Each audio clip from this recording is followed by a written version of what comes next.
Okay, so hopefully you came up with the fact that the only time that we see acceleration is when we have unbalanced forces. So up to this point, if we have an object and there's a force acting upwards on it and a equal force acting down, then these are balanced and we get no acceleration.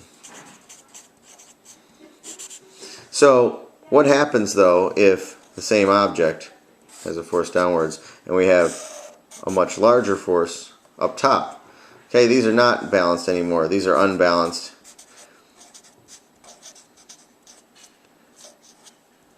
This is not working. I need one more hand. Alright, so these are unbalanced and we're going to get acceleration. So what Newton's second law helps us with is we can actually figure this out now. So if you look at this force right here is this much.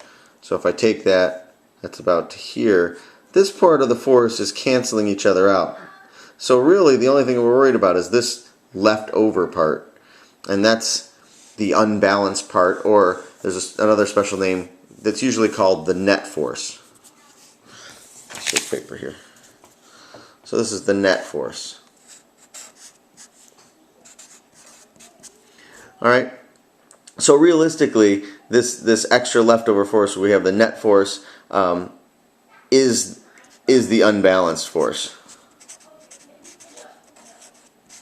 And you know, you can't have a fun ball without a net, so I guess that's how you can remember that. But so really I want to rewrite Newton's second law then. So this is acceleration is equal to a force over mass, but of course the force now is the net force. It's the leftover, that unbalanced part.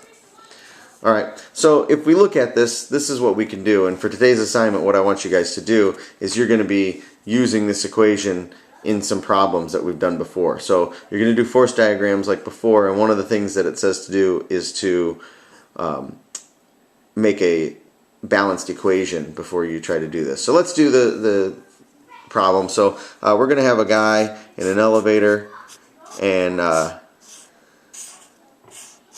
elevator kind of ran through his head there.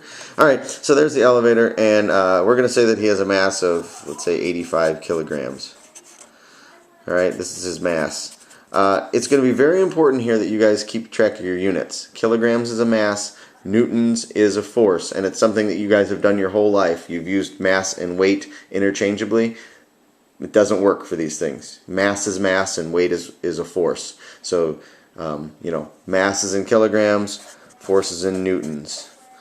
And you have to just memorize those, so that, or else you're going to have all sorts of problems when you do problems with this. Alright, so let's look at the forces. Let's make a force diagram for this. So we're going to say that he is traveling at a constant velocity. He's going to go upwards with a constant velocity. So what forces would be on there? Pause this and check your neighbor real quick and come up with the forces.